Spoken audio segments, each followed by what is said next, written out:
Bab 691. Ding! Berhasil menyelesaikan misi utama, menyelamatkan Si Sueyun. Hadiah, 300 juta XP, 100.000 CPS, 5 tiket lotre super roulette. Ding! Terima misi utama baru, temukan orang tua. Hadiah setelah penyelesaian, 500 juta XP, 100.000 CP, 2 tiket lotre roulette super. Misi baru pun muncul, dan itu adalah misi untuk menemukan orang tuanya. Tampaknya bahkan sistem pun ingin menemukan orang tuanya sekarang. Jadi tidak ada salahnya baginya untuk menyelesaikannya sekarang. Dia tidak bisa mengabaikan misi utama karena itu memberikan banyak poin pengalaman, XP, untuk menaikkan levelnya. Aku ingat dia ingin bergabung dengan sebuah negara ilahi, tapi aku tidak tahu negara ilahi mana itu, kata Si Sueyun sambil mencoba mengingat kembali kenangan masa lalu. Itu awal yang bagus, Bibi. Yi Tianyun mengangguk karena bukan hal yang mengejutkan bahwa ibunya ingin bergabung dengan negara ilahi. Lagi pula, tidak ada negara ilahi di dunia fana. Tetapi yang dikhawatirkan Yi Tianyun adalah ibunya tidak akan mendapatkan posisi yang layak di sana, karena di dunia fana ia hanya seorang penguasa istana. Tunggu. Aku ingat namanya sekarang. Itu adalah negara ilahi penyegel surga. Aku ingat pernah membacanya ketika aku berada di klan Dewa Plum Surgawi. Rupanya, itu adalah negara ilahi yang memiliki raja ilahi. Si Sueyun berkata dengan ceria saat akhirnya mengingat informasi penting itu. Negara ilahi penyegel surga. Yi Tianyun berkata sambil sedikit terkejut dengan pengungkapan itu. Dia mengenal nama itu ketika dia menyegel kembali iblis di dunia fana sebelumnya. Negara ilahi penyegel surga adalah salah satu negara ilahi pertama di dunia surga, dan para kultivator mereka dikatakan sebagai ahli yang sangat hebat, yang termasuk yang terkuat di dunia surga. Yi Tianyun tidak menyangka ibunya akan terlibat dengan negara ilahi legendaris seperti itu, meskipun sayangnya negara ilahi penyegel langit telah turun peringkat. Sekarang, negara ilahi penyegel langit berada di peringkat ke-8 di antara negara ilahi lainnya di dunia surga, bukan nomor 1 seperti dulu. Sudah jelas bahwa peringkat adalah kebanggaan bagi Divine Nation karena tidak mudah untuk naik peringkat. Perbedaan antara peringkat 1 dan peringkat 2 seperti siang dan malam, belum lagi peringkat di bawahnya. Bangsa ilahi penyegel surga adalah faksi yang memiliki raja ilahi di antara anggotanya.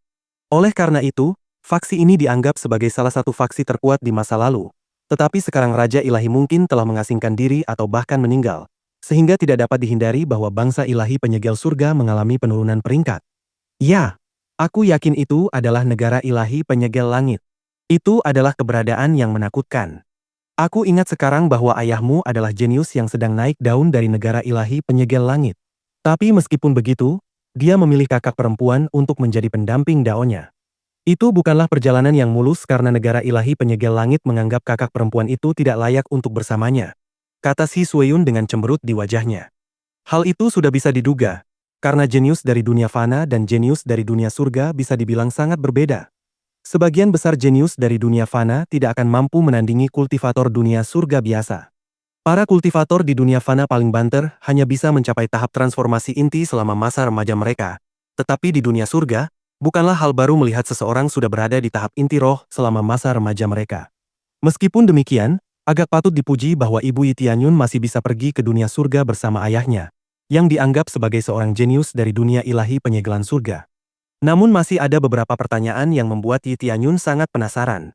Jika ayahnya benar-benar seorang jenius dalam kultivasi dan ibunya adalah salah satu kultivator terbaik di dunia fana, mengapa esensi darahnya bahkan tidak mendekati milik mereka berdua? Kemampuan bawaannya bagus, tetapi tanpa bantuan esensi darah di tahap awal kehidupannya, dia tidak bisa berbuat apapun untuk meningkatkan kultivasinya. Saat pertama kali melihat ayahmu, aku tahu dia benar-benar seorang jenius yang bisa mendapatkan wanita manapun yang dia inginkan. Kakak perempuan sangat tergila-gila padanya. Meskipun dia tahu bahwa mereka harus menempuh jalan yang penuh duri jika bersamanya, dia tetap mengikutinya ke dunia surga, kata Si Sueyun dengan ekspresi sedih di wajahnya. Jadi, apa yang Bibi harapkan? Apakah Bibi hanya ingin mengecek keadaannya saat ini, atau ingin tahu tentang hal lain? Meskipun begitu, aku yakin dia baik-baik saja, kata Yi Tianyun sambil tersenyum. Yi Tianyun tahu bahwa ibunya baik-baik saja. Jika tidak, setidaknya dia akan mencoba melarikan diri ke dunia fana. Tetapi kenyataannya dia tidak pernah mendengar kabar dari ibunya selama hampir 20 tahun hidupnya. Itulah masalahnya. Aku ingin melihat kondisinya, dan aku ingin membawanya kembali ke dunia fana. Dia adalah kakak perempuanku. Dulu aku sudah menganggapnya seperti ibuku sendiri. Aku takut sesuatu akan terjadi padaku nanti dan aku akan menyesalinya jika aku tidak pernah melihatnya lagi, kata Si Sueyun dengan sedih. Jangan khawatir, Bibi. Kita akan menemukannya lagi. Yi Tianyun tersenyum dan segera terbang menuju negara ilahi penyegelan surga. Dia tahu rute yang harus dia tempuh untuk pergi ke negara ilahi penyegelan surga. Tetapi dia tidak benar-benar tahu berapa lama waktu yang dibutuhkan untuk sampai ke sana. Dalam perjalanan ke sana, dia teringat bahwa dia memiliki beberapa tiket lotre yang belum terpakai. Jadi dia memutuskan untuk menggunakannya sekarang, dengan harapan menemukan barang-barang baru. Jika dia berhasil mendapatkan setelan kuno gurun, dia tidak perlu khawatir tentang pembalasan dari negara ilahi penyegel surga di kemudian hari. Aktifkan mesin roulette lotre, gumam Yi Tianyun. Bersamaan dengan itu, sebuah roulette raksasa muncul di langit, tetapi Si Sueyun, yang bersandar di bahu Yi Tianyun, jelas tidak dapat melihatnya. Meskipun Si Sueyun tenang saat ini, dia tahu bahwa ini persis ketenangan sebelum badai. Dia tahu bahwa waktu mereka di Sealing Heaven Divine Nation tidak akan semudah yang mereka rencanakan.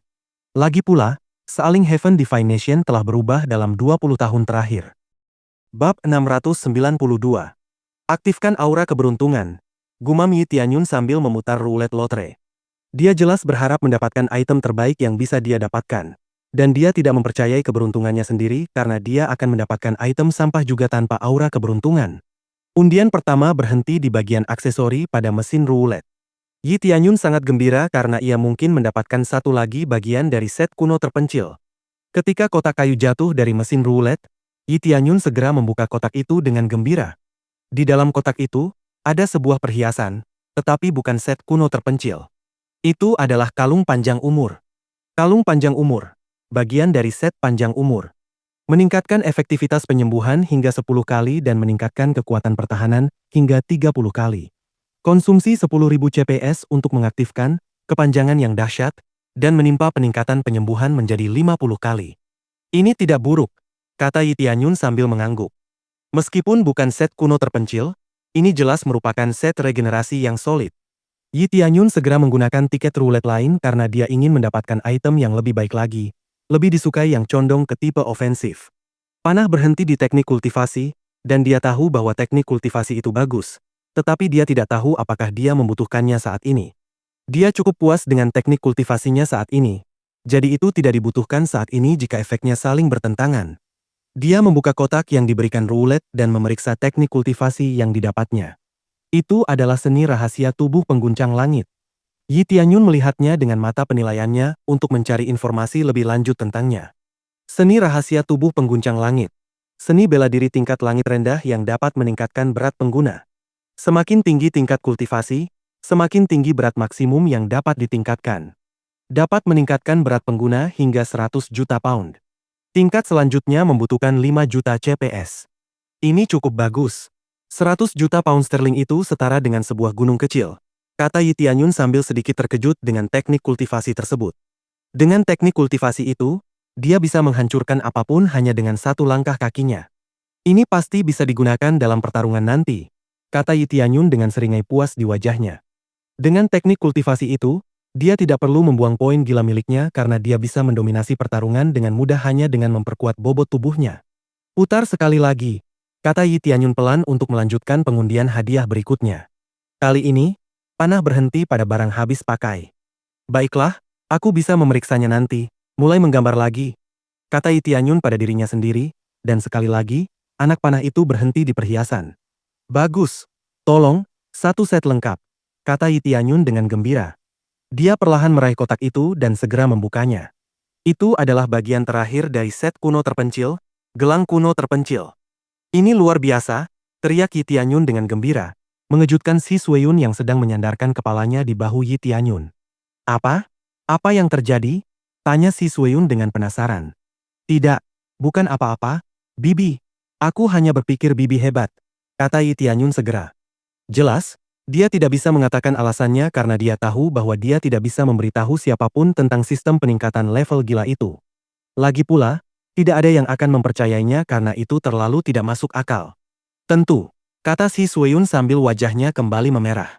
Yi Tianyun kemudian segera mengamati gelang baru yang didapatnya dengan mata penilainya, untuk memastikan bahwa itu adalah gelang yang selama ini dicarinya. Gelang kuno terpencil. Salah satu bagian dari set kuno terpencil. Meningkatkan peluang serangan kritis kali 30, kerusakan serangan kritis kali 3. Pasang, gumam Yi Tianyun. Dia sangat gembira karena set kuno terpencil miliknya yang memberikan statistik serangan luar biasa akhirnya selesai. Ding! Berhasil melengkapi set kuno terpencil. Efek set. 50x kekuatan tempur, 10 kali kekuatan pertahanan, 5 kali kecepatan, 30% peluang serangan kritis, dan setiap serangan dapat menyebabkan efek korupsi, mengikis perlengkapan musuh dan segala sesuatu di antaranya. Ini luar biasa, seru Yi Tianyun dengan gembira. Set yang sudah lama ditunggunya ini tidak mengecewakan. Efeknya benar-benar menakjubkan karena nilai setiap item dioptimalkan lebih jauh lagi. Dengan kombinasi efek set dan efek masing-masing bagian, kekuatan tempurnya meningkat 100 kali lipat dan kecepatan serta kekuatan pertahanannya meningkat 20 kali lipat. Dia bahkan berhasil meningkatkan tingkat serangan kritisnya lebih dari 50%. Ditambah dengan Evil God Suit, kekuatannya telah mencapai tingkat yang menakutkan. Aku merasa bahkan ahli Raja Suci dengan garis keturunan khusus pun akan mudah ditaklukkan oleh kekuatanku, kata Yi Tianyun dengan percaya diri. Garis keturunan ras roh jahat memang kuat, tetapi bukan yang terkuat. Bahkan bukan termasuk 5 garis keturunan terkuat di dunia hantu maupun dunia surga. Sebenarnya, garis keturunan terkuat adalah garis keturunan Raja Ilahi. Generasi pertama Raja Ilahi memiliki garis keturunan terkuat. Kekuatannya tak terbayangkan, dan keturunan mereka yang mewarisinya pasti akan menerima kekuatan yang sama. Bab 693. Setelah mengumpulkan semua bagian dari set Ancient Desolate, Yi Tianyun merasa kekuatannya meningkat tajam. Satu bagian peralatan dari set Ancient Desolate saja sudah ampuh, tetapi efek dari satu set lengkap sungguh luar biasa. Akhirnya aku punya semuanya. Selanjutnya aku akan mendapatkan set panjang umur, kata Yi Tianyun sambil menetapkan tujuan baru. Meskipun set panjang umur bukanlah set tempur yang bagus, itu adalah perlengkapan pertahanan yang sangat luar biasa. Dia bisa langsung memulihkan kerusakan apapun yang diterimanya. Dia bisa langsung mengganti kedua set tersebut selama pertempuran untuk memaksimalkan kekuatannya. Setelah itu, dia membuka kotak kayu yang didapatnya dari barang habis pakai sebelumnya dan mendapatkan kartu XP 80 kali. Dilihat dari situasi saat ini, kartu penambah XP ini tidak terlalu buruk. Hebat, aku tak sabar untuk menghadapi Raja Dewa nanti, kata Yi Tianyun sambil menyeringai. Dia membuka kotak lain yang berisi item konsumsi lain dan mendapatkan kartu XP 80 kali lagi, yang berarti dia mendapatkan 2 kartu. Namun demikian, Yi Tianyun tidak terlalu menghargai kartu penambah XP kedua karena dia menginginkan sesuatu yang lain. Ini tidak bagus, kartu XP lagi? Sepertinya aura keberuntungan kali ini gagal membuatku terkesan. Haruskah aku menaikkan levelnya lagi? Kata Yi Tianyun sambil menggelengkan kepalanya dengan kecewa. Dia pikir dia bisa mendapatkan beberapa hal lain yang mungkin bermanfaat baginya di masa depan. Tetapi dia hanya mendapatkan kartu EXP lagi. Tenanglah. Ini masih kartu EXP biasa, kata Yi Tianyun dalam hati sambil menggelengkan kepalanya. Dia menyimpan dalam benaknya untuk meningkatkan aura keberuntungan nanti. Dia tidak meningkatkannya lebih awal karena dia tidak melihat perlunya. Tetapi sekarang, dia menyadari bahwa itu penting untuk mengatasi kesialannya. Setelah menyelesaikan permainan roulette lotre, ia tiba di wilayah negara ilahi penyegel surga. Perjalanannya lancar karena tidak ada yang menghalangi jalannya. Mungkin karena penampakan seekor Phoenix saja sudah membuat sebagian besar orang ketakutan. Lagi pula, kebanyakan orang tidak akan mampu mengejar Phoenix. Yi Tianyun memutuskan untuk terbang langsung menuju ibu kota negara ilahi penyegel surga, yang terletak di dalam benua penyegel surga. Karena Shi Sueyun mengatakan bahwa ayahnya adalah jenius dari negara ilahi penyegel surga, dia berpikir bahwa ayahnya pasti berada di dalam ibu kota. Selain itu, bahkan jika dia tidak menemukan ayahnya di ibu kota, dia dapat dengan mudah mencari informasi tentang ayahnya di dalam ibu kota. Tampaknya bangsa ilahi penyegel surga telah membuat peraturan tentang terbang di wilayah mereka karena begitu dia memasuki benua penyegel surga, dia menyadari bahwa terbang menjadi lebih sulit. Mereka bisa melakukan ini karena mereka memiliki Raja Ilahi sebagai pemimpin mereka. Phoenix biru itu berteriak dan mendarat di tanah karena tidak mampu mengatasi tekanan udara.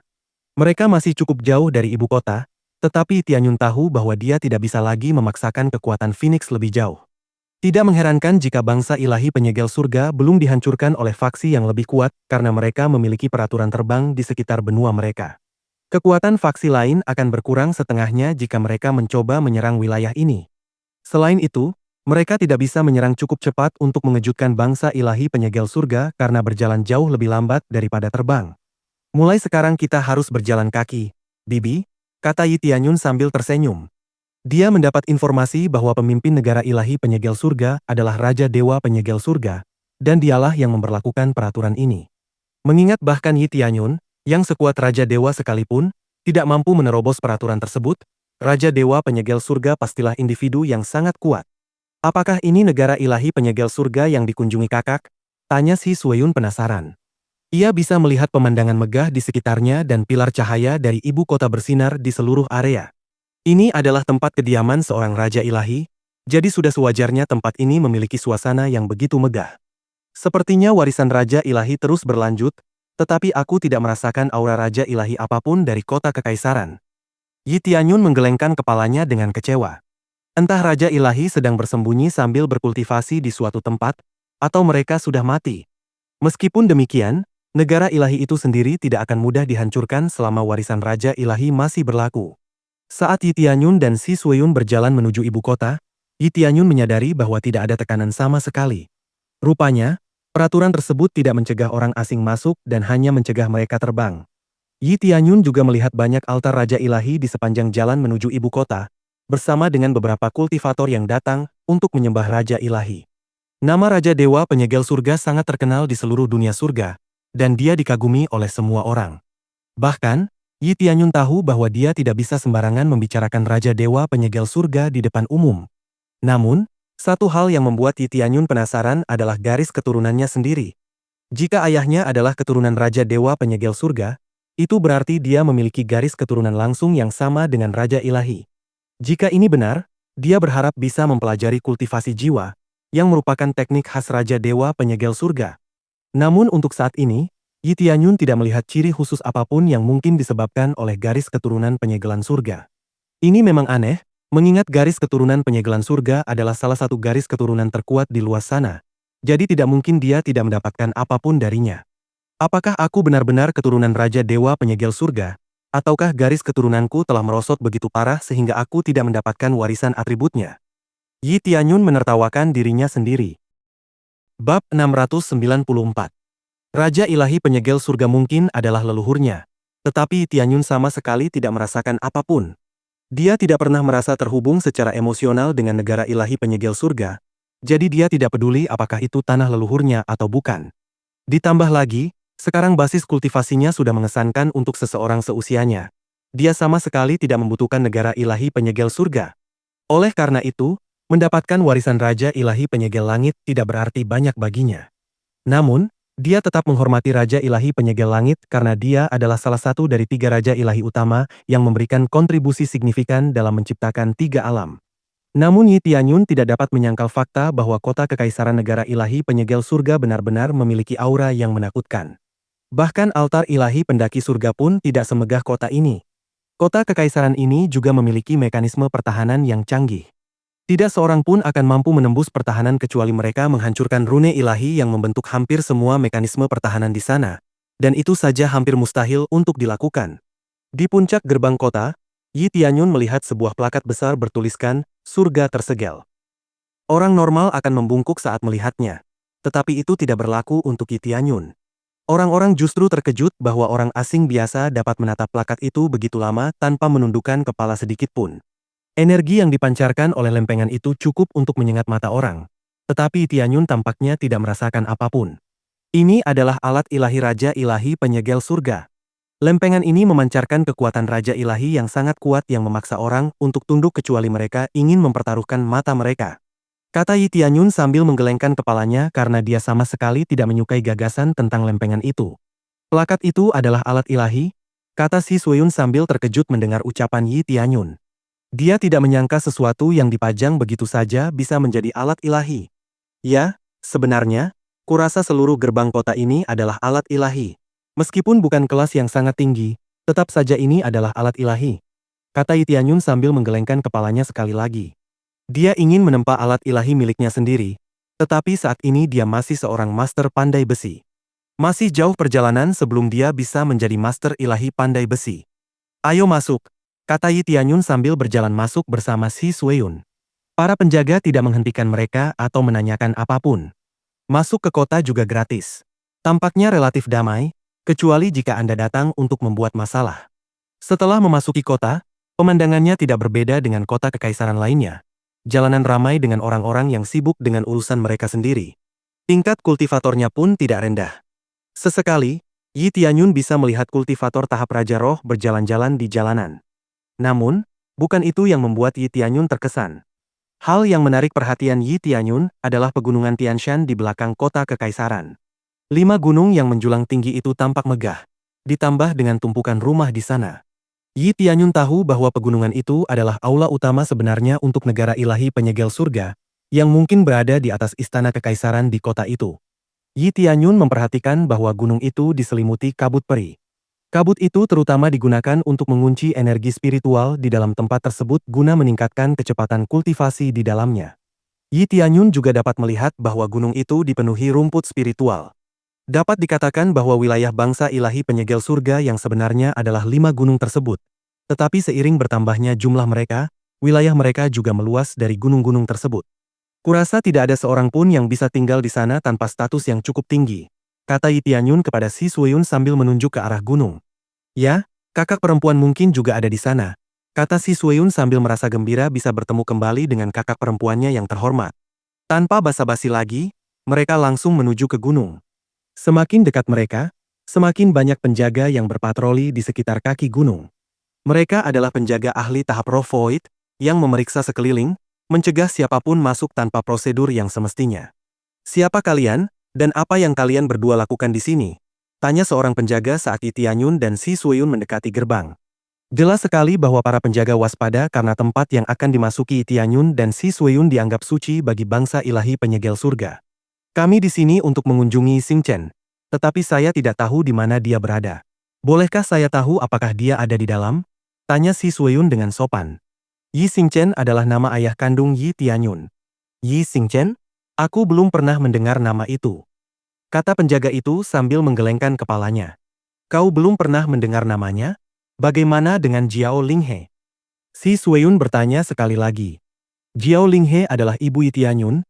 Jadi jika penjaga itu tidak tahu tentang ayah Yi Tianyun, dia ingin tahu apakah penjaga itu mengenal ibunya. Aku juga belum pernah mendengar nama itu. Tolong jauhi tempat ini. Kalian tidak bisa masuk tanpa token atau diseret masuk dengan borgol, kata penjaga itu dengan tidak sabar sambil memberi isyarat kepada Yi Tianyun dan Si Sueyun untuk pergi. Si Sueyun mengerutkan kening karena bingung. Penjaga itu tidak tahu nama yang dia sebutkan. Dia merasa ada yang tidak beres di sini. Dia datang ke sini dengan penuh semangat, tetapi tidak ada yang tahu apapun tentang saudara perempuannya. Kau benar-benar tidak mengenal nama itu? Yi Xingchen seharusnya adalah jenius nomor 1 dari negara dewa penyegel surga, kata Si Sueyun dengan frustrasi. Jenius nomor 1 negara ilahi penyegel surga bukanlah Yi Xingchen. Namanya Yi Feilong. Kurasa kalian salah tempat. Ini adalah kota kekaisaran negara ilahi penyegel surga. Berhentilah membuang waktu kami dan pergilah. Jangan salahkan kami jika kami harus mengambil tindakan ekstrim terhadap kalian berdua, kata penjaga itu dingin. Si Sueyun tampak sedikit sedih, tetapi dia tetap mengangguk dan berjalan menjauh dari para penjaga. Dia tahu bahwa tidak ada gunanya mengajukan pertanyaan lain kepada para penjaga itu. Bab 695. Si Sueyun terkejut karena dia tidak bisa bertemu dengan kakak perempuannya meskipun sudah jauh-jauh datang ke negara ilahi penyegelan surga. Penjaga itu tampaknya tidak berbohong. Dan memang tidak ada alasan bagi mereka untuk berbohong. Entah penjaga itu memang tidak tahu tentang kakak perempuannya, atau negara ilahi penyegelan surga sengaja merahasiakan keberadaannya dari publik. Namun satu hal yang Yi Tianyun ketahui adalah semua ini berbau masalah. Wajah Si Sueyun dipenuhi kekecewaan karena alasan dia datang ke dunia surga adalah untuk menemukan Jiao Linghe. Sekarang petunjuk satu-satunya terbukti tidak berguna. Dia tidak tahu harus berbuat apa lagi. Jika Yi Tianyun tidak datang, dia tidak akan mengetahui berita buruk ini karena dia berencana untuk menemukan Jiao Linghe setelah mencapai tahap Raja Roh. Jangan khawatir, Bibi. Mungkin mereka hanya menyembunyikan nama asli mereka dari orang lain. Kita tidak bisa memastikan, kata Yi Tianyun sambil mencoba menghibur Si Sueyun. Memang ada banyak kemungkinan tentang apa yang terjadi di sini, tetapi Yi Tianyun sekarang menyadari bahwa orang tuanya masih hidup. Mereka mungkin ditahan atau terjebak di suatu tempat. Baiklah, aku akan mempercayaimu dalam hal ini, kata Si Sueyun sambil mengangguk dan tersenyum, meskipun senyumnya tampak agak dipaksakan. Yi Tianyun kemudian mengamati area tersebut dengan mata penilai karena dia tahu bahwa alat itu bahkan dapat melihat menembus area yang tersembunyi. Mungkin sulit bagi orang biasa untuk melihat ke kejauhan, tetapi bagi Tianyun, itu sangat mudah. Sepertinya kita harus masuk dan melihatnya sendiri, kata Yi Tianyun sambil menyadari masih banyak area yang tidak bisa dilihatnya karena pegunungan itu sangat luas. Tapi, bagaimana cara kita masuk? Tanya si Sueyun penasaran. Ada begitu banyak penjaga di sekitar sini, dan dia tahu bahwa membuat keributan di sini bukanlah tindakan yang bijak. Jangan khawatir. Aku akan mengurusnya, kata Yi Tianyun sambil memegang lengannya dan membawanya ke sudut jalan buntu tempat penjaga tidak bisa melihat mereka dengan jelas. Apa yang kita lakukan di sini? Tanya si Sueyun dengan cemas. Baiklah, kita harus menyembunyikan diri dulu. Bibi, bisakah Bibi menekan auranya dulu? Kata Yi Tianyun sambil tersenyum. Si Sueyun bingung dengan permintaan Yi Tianyun, tetapi dia melakukan apa yang diperintahkan. Tiba-tiba, lingkungan sekitar mereka berubah, dan begitu si Sueyun melihat sekeliling, dia menyadari bahwa dia berada di dalam salah satu gunung. Apakah kita sudah masuk? Tanya si Sueyun dengan ekspresi terkejut di wajahnya. Dia belum pernah mengalami teleportasi seperti ini sebelumnya. Dia selalu tinggal di istana demi Yi Tianyun. Karena itu, dia tidak banyak tahu tentang kemampuan Yi Tianyun. Ya, kita sudah masuk. Itulah mengapa aku memintamu untuk menekan auramu. Dengan begitu, kita bisa melihat-lihat dengan aman. Yi Tianyun tersenyum tenang pada si Sueyun. Si Sueyun mengangguk dan mengikuti Yi Tianyun yang mulai bergerak. Mereka berdua mengamati sekeliling, dan pemandangannya tidak buruk. Tempat itu dipenuhi dengan begitu banyak rumput bunga roh. Meskipun mungkin bukan rumput roh tingkat tinggi, itu tetap luar biasa. Kelima gunung itu terhubung bersama dan membentuk formasi pertahanan besar yang kuat. Energi spiritualnya akan sangat kuat begitu diaktifkan, kata Yi Tianyun sambil perlahan melihat sekeliling. Pada saat yang sama, dia tahu bahwa formasi agung adalah senjata super. Dia tahu bahwa bahkan seorang ahli Raja Suci pun tidak akan mampu menahan kekuatan formasi agung ini. Tapi bukan itu yang Yi Tianyun pikirkan sekarang. Yang dia inginkan sekarang hanyalah menemukan orang tuanya. Jadi dia terus mengamati orang-orang dan rumah-rumah. Beberapa tempat tampak megah. Dia ingin melihat apa yang ada di dalam rumah-rumah itu, tetapi dia tahu itu hanya akan membuang waktunya. Lagi pula, dia tidak ingin membuat siapapun khawatir saat ini. Tak lama kemudian, Yi Tianyun berputar dan menemukan sesuatu yang menarik. Ada banyak ahli di sana. Sepertinya tempat ini adalah tempat kultivasi, kata Yi Tianyun dengan penuh minat. Yi Tianyun memperhatikan bahwa kultivator di dalam cukup kuat dibandingkan dengan negara ilahi dunia bawah langit. Kecuali kekuatan dunia surga jauh lebih kuat daripada dunia hantu, para ahli ini pastilah perwira berpangkat tinggi. Namun, Yi Tianyun tetap tidak dapat menemukan informasi berguna apapun tentang Yi Xingchen dan Jiao Linghe. Kita harus mencari seseorang untuk ditanya, kata Yi Tianyun sambil menggelengkan kepalanya. Dia tahu bahwa akan sangat sulit menemukan orang tuanya jika dia hanya berkeliaran tanpa tujuan. Siapa yang akan kita mintai bantuan? Si Sueyun bertanya-tanya. Yi Tianyun tidak mengatakan apa-apa dan malah memegang lengan si Sueyun lalu berteleportasi ke hutan tempat seseorang sedang bermeditasi. Orang di depan mereka berada di tahap Raja Roh lapisan keempat, dan dia tampak terkejut melihat mereka juga. Siapakah kau? Tanya pakar Raja Roh itu dengan hati-hati. Taati aku, seru Yi Tianyun sambil menatap tajam ke arah ahli Raja Roh. Ahli Raja Roh tiba-tiba menegang dan berlutut seperti anjing. Baik, Tuan, kata sang ahli dengan acuh tak acuh. Si Sueyun terkejut dengan apa yang terjadi. Mereka sedang berbicara dengan seorang ahli Raja Roh, tetapi dia dengan mudah dikalahkan oleh Yi Tianyun. Bab 696. Yi Tianyun menggunakan mata pesonanya pada pakar Raja Roh, dan langsung mengajukan banyak pertanyaan kepadanya. Yi Tianyun berpikir bahwa pakar Raja Roh itu berada di peringkat tetua, jadi seharusnya dia tahu lebih banyak hal daripada orang biasa. Apakah kamu kenal seseorang bernama Yi Xingchen dan Jiao Linghe? Yi Tianyun bertanya dengan acuh tak acuh. Aku mengenal mereka. Yi Xingchen melanggar perintah tetua kedua dan melarikan diri bersama Jiao Linghe. Kata pakar Raja Roh itu tanpa emosi. Apakah kau tahu kemana mereka pergi? Yi Tianyun bertanya lagi saat melihat secercah harapan. Akan sangat menyedihkan jika dia meninggalkan Jiao Linghe, tetapi tampaknya setidaknya dia tetap menjaganya bersamanya. Aku tidak tahu. Tetua kedua telah memerintahkan beberapa kelompok untuk mencarinya, tetapi akhirnya tidak menemukan apapun. Kata pakar Raja Roh sambil menggelengkan kepalanya. Sudah berapa lama sejak mereka pergi? Yi Tianyun bertanya lagi. Sudah lebih dari 1 dekade berlalu, karena ini memalukan bagi bangsa ilahi penyegel surga. Jadi Tuan telah memerintahkan semua orang untuk tutup mulut. Yi Xingchen juga diasingkan dan diusir dari keluarga tetua kedua. Yi Tianyun mengangguk karena dia sekarang telah memahami situasinya. Yi Xingchen menolak untuk mematuhi perintah keluarganya, yang menyebabkan dia diasingkan bersama Jiao Linghe dan dilupakan sepanjang tahun.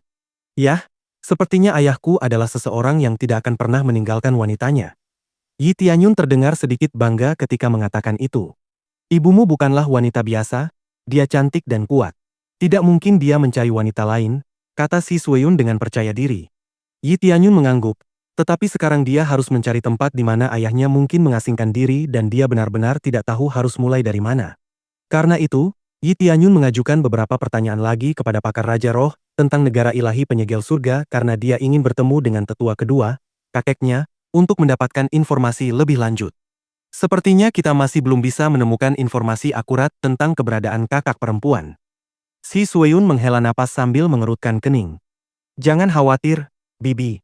Tidak ada orang yang tidak bisa kutemukan, kata Yi Tianyun sambil tersenyum meyakinkan ke arah Si Sueyun. Si Sueyun sedikit terkejut dengan kepercayaan diri Yi Tianyun karena dia tidak tahu apa lagi yang bisa dilakukan Yi Tianyun.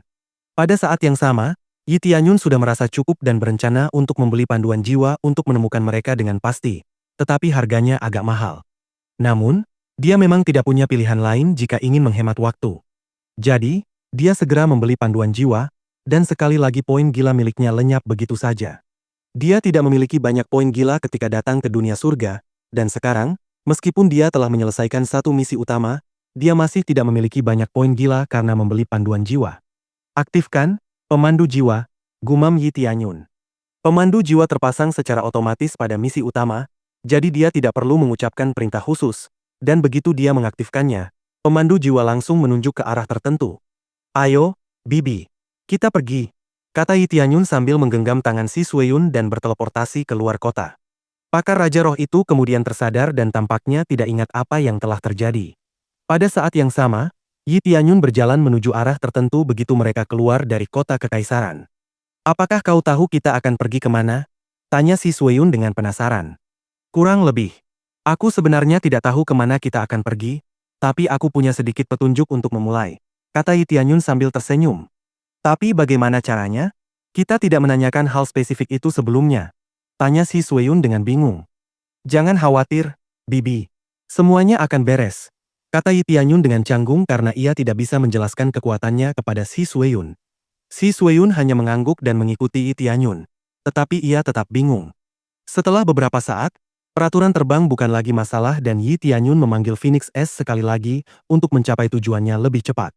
Semakin jauh mereka pergi, Yi Tianyun menyadari bahwa tempat itu semakin terpencil dan sepenuhnya diselimuti hutan belantara. Tempat ini kemungkinan besar adalah area berbahaya. Dunia fana memiliki begitu banyak area berbahaya, dan dunia surga bahkan memiliki lebih banyak lagi.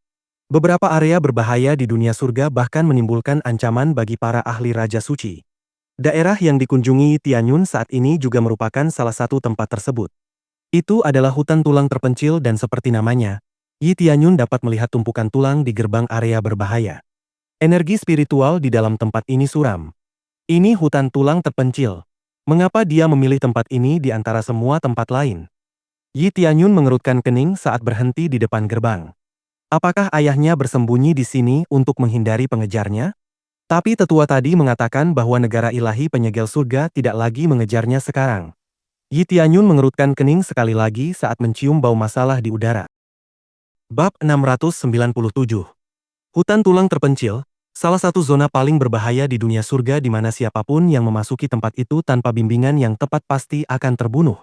Sesuai namanya, tempat ini dipenuhi tulang, beberapa di antaranya bahkan berasal dari ras langka seperti naga, phoenix, atau bahkan raksasa. Jika ada kultivator yang menemukan tulang-tulang tersebut, mereka dapat menjualnya dengan harga emas yang tinggi atau bahkan menyerapnya untuk mendapatkan kekuatan. Namun, tempat ini juga memiliki banyak binatang iblis yang cukup kuat untuk melawan ahli Raja Suci atau bahkan membunuh mereka. Oleh karena itu, seseorang tidak bisa begitu saja memasuki tempat ini. Alasan tempat ini memiliki begitu banyak tulang belulang adalah akibat dari perang yang melibatkan setiap ras di masa lalu, dan tempat ini tercipta sebagai akibat dari korban perang tersebut. Selain mendapatkan beberapa obat roh dan tulang-tulang itu sendiri, tidak ada hal lain di tempat ini. Karena darah yang meresap ke dalam tanah, tempat ini juga menghasilkan banyak iblis pohon. Tidak seperti lorong dunia hantu, iblis pohon ini lebih agresif dan lebih kuat. Tindakan terbaik jika bertemu mereka adalah melarikan diri karena mereka tidak bisa bergerak secepat itu. Jika tidak, iblis pohon akan menyerang tanpa henti. Tianyun, apa yang harus kita lakukan sekarang? Ini hutan tulang terpencil, kata si Sueyun karena dia mengenal tempat ini setelah membacanya saat berada di klan Dewa Plum Surgawi. Dia tahu karakteristik hutan tulang terpencil dan fakta bahwa tempat ini juga merupakan tempat yang seharusnya tidak dikunjungi. Tapi mereka ada di sini, kata Yi Tianyun dengan percaya diri. Pemandu jiwa tidak mungkin salah. Jika salah, poin gila miliknya akan hilang begitu saja. Mereka di sini? Tidak mungkin. Mengapa mereka datang ke tempat berbahaya seperti ini? Kata si Sueyun sambil mengkhawatirkan keselamatan kakak perempuannya. Aku juga tidak tahu jawabannya, Bibi, tapi aku yakin mereka ada di sini. Mungkin mereka memutuskan untuk datang ke sini setelah dikejar oleh bangsa ilahi penyegel surga. Kata Yi Tianyun sambil juga bertanya-tanya tentang alasan orang tuanya. Namun tiba-tiba, 3 pakar Raja Roh mengepung Yi Tianyun dan si Sueyun dengan tatapan serakah. Aku tidak tahu mengapa ada bocah nakal bersama wanita cantik dan burung phoenix di tempat seperti ini, tapi aku sama sekali tidak keberatan. Sepertinya bocah nakal ini berasal dari keluarga kaya, aku benar-benar iri padamu. Hei, kita benar-benar beruntung hari ini. Ketiganya terkekeh, jelas berencana merampok Yi Tianyun dan mungkin bahkan menculiknya. Ini zona berbahaya, tapi ini terlalu mudah, kata Yi Tianyun dengan acuh tak acuh. Yi Tianyun, kita harus segera menemukan kakak. Mereka pasti dalam bahaya, kata si Sueyun tanpa benar-benar peduli dengan bandit itu. Hei bos, sepertinya mereka mengabaikan kita, kata salah satu bandit sambil menyeringai ke arah si Sueyun. Seorang anak laki-laki yang berasal dari keluarga kaya pasti akan sombong, tapi tidak apa-apa. Kita harus membunuh anak laki-laki itu dulu, baru kemudian kita bisa bersenang-senang dengan wanita itu, kata bos bandit itu sambil menyeringai. Pergi. Sebuah cahaya dingin muncul dan menusuk bos bandit itu langsung ke tanah. Lalu tiba-tiba api abadi yang dahsyat langsung melahap tubuhnya, membakarnya menjadi abu sebelum dia sempat berteriak. Ding! Berhasil mengalahkan pakar tahap Raja Roh lapisan ketiga. Hadiah, 250 juta XP, 25.000 CPS, 15.000 SPS, telapak naga beracun, jiwa suci, armor naga beracun, sepatu naga beracun, pil naga beracun, pil 1 juta XP. Yi Tianyun sekarang bisa membunuh pakar Raja Roh dengan mudah. Dia tidak perlu menggunakan senjata apapun karena dia hanya perlu menggunakan api abadi untuk menghadapi mereka. Inilah alasan mengapa dia tidak terlalu ingin meningkatkan teknik pandai besinya, karena dia jarang menggunakan senjata sejak awal. Bos? Seru para bandit itu, mereka tak mengerti apa yang baru saja terjadi ketika melihat bos mereka terbunuh dalam sekejap. Serangan itu sungguh konyol, tak seorang pun dari mereka bisa bereaksi. Tapi Yi Tianyun belum selesai. Dia segera menusuk sisa bandit ke tanah dan pohon, lalu membakar mereka dengan api abadi, tak menyisakan apapun. Namun, ini tidak diragukan lagi berkat set lengkap Desolate Ancient Suit yang ia dapatkan sebelumnya. Set tersebut semakin memperkuat kekuatannya dan bahkan menyebabkan hampir semua serangannya menjadi serangan kritis. Sepertinya aku harus menyerahkan kendali kepada Phoenix Biru, ini terlalu mudah, kata Yi Tianyun sambil mengangguk ke arah Phoenix Biru. Dia hanya ingin menemukan orang tuanya, tetapi sepertinya tempat ini juga merupakan sarang bandit. Si Sueyun mengangguk sambil masih terkejut dengan kekuatan Yi Tianyun. Dia menyadari bahwa Yi Tianyun lebih kuat dari yang pernah dilihatnya sebelumnya. Dia bertanya-tanya seberapa besar Yi Tianyun bisa berkembang dalam waktu sesingkat itu. Baiklah, ayo masuk, kata Yi Tianyun sambil memegang tangan si Sueyun dan berjalan masuk dengan burung phoenix di belakangnya. Terbang tidak aman di sini, jadi dia memilih berjalan kaki karena dengan cara itu dia bisa mendeteksi bahaya dengan lebih efisien. Pada saat yang sama, si Sueyun tidak merasa takut karena dia tahu bahwa selama dia bersama Yi Tianyun, dia tidak akan berada dalam bahaya. Tunggu aku, kakak, kata si Sueyun dengan penuh tekad. Ia berharap Jiao Lingyun benar-benar ada di sana, agar ia bisa bertemu kembali dengan kakak perempuannya. Ia tidak tahu bagaimana Yi Tianyun bisa tahu bahwa orang tuanya ada di sana. Tetapi ia memutuskan untuk mempercayai Yi Tianyun dan tidak mempertanyakan caranya. Bab 698. Yi Tianyun kini tahu bahwa bagian paling berbahaya dari hutan tulang terpencil ini adalah para bandit. Mereka akan menyebabkan lebih banyak kerusakan daripada binatang iblis karena binatang iblis bukanlah makhluk yang cerdas. Para bandit ini pasti akan menargetkan kultivator yang sendirian atau kelompok kecil karena mereka memiliki keunggulan dalam jumlah. Terlebih lagi, tingkat kultivasi mereka juga tidak terlalu buruk. Untungnya bagi Tianyun, dia dapat dengan mudah membunuh para bandit ini tanpa banyak usaha. Tidak ada gunanya menunjukkan belas kasihan kepada para bandit ini karena mereka akan menyerang lagi pada kesempatan berikutnya. Energi spiritual Yin di sini sangat kuat. Kultivator biasa pasti akan keracunan dalam sekejap, kata Tianyun sambil mengamati sekelilingnya. Tempat itu diselimuti kabut energi spiritual Yin yang bisa mematikan bagi kultivator biasa. Cara terbaik untuk menghindari kabut ini adalah dengan terbang. Tetapi siapapun yang berada di bawah tahap transformasi inti tidak memiliki kemampuan itu, artinya mereka akan mati jika datang ke sana. Saat Tianyun dan Si Sueyun semakin masuk ke dalam hutan, lingkungan secara bertahap menjadi semakin berbahaya. Meskipun masih siang hari, lingkungan sekitar sangat gelap karena kabut hitam yang menutupi langit, membuat suasana menjadi sangat suram. Mundur, seru Tianyun saat ia melihat sulur-sulur tanaman yang tak terhitung jumlahnya menjalar di tanah dan menutupi jalan keluar. Tianyun segera membakarnya dengan api abadi karena ia sangat kesal dengan serangan mendadak itu. Seperti biasa, api abadi dengan mudah membakar sulur-sulur tanaman itu hingga menjadi abu. Sulur-sulur itu mengeluarkan suara seperti jeritan, yang sangat mengerikan karena itu hanyalah iblis pohon.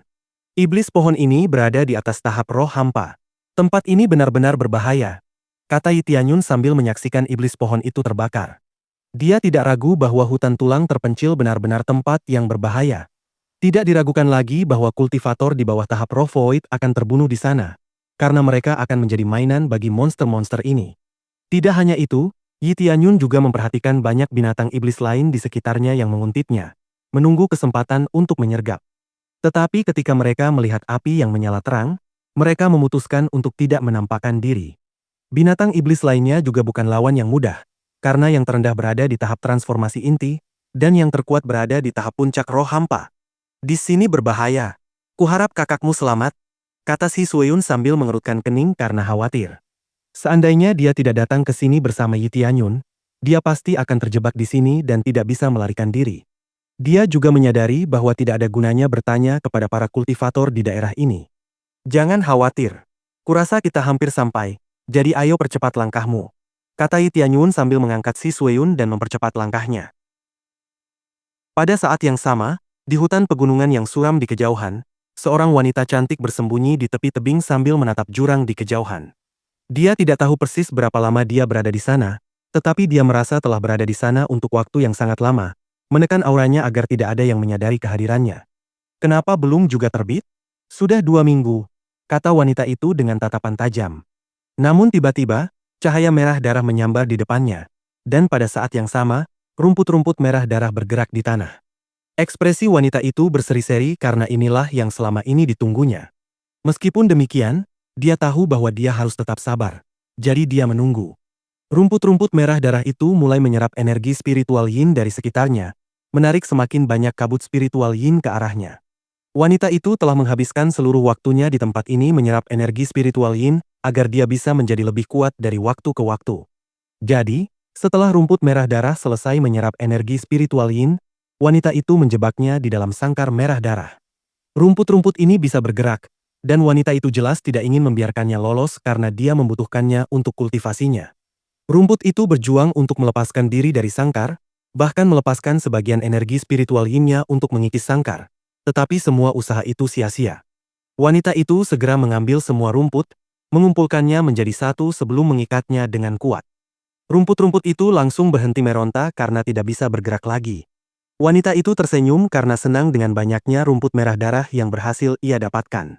Dia segera mengambil sebuah kotak giok dan memasukkan semua rumput merah darah ke dalamnya sebelum menutup kotak itu rapat-rapat. Hebat!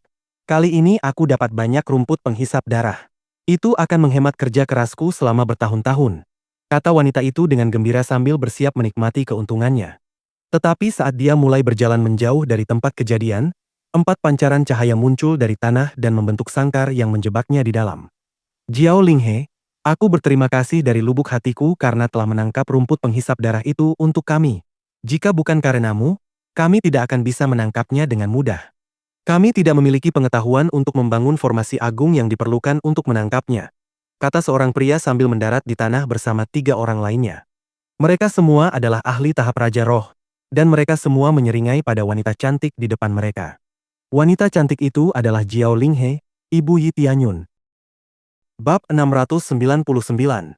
Aku heran siapa yang tega melakukan hal seperti itu padaku, ternyata itu ulah 4 bandit darah, kata Jiao Linghe dengan nada menantang.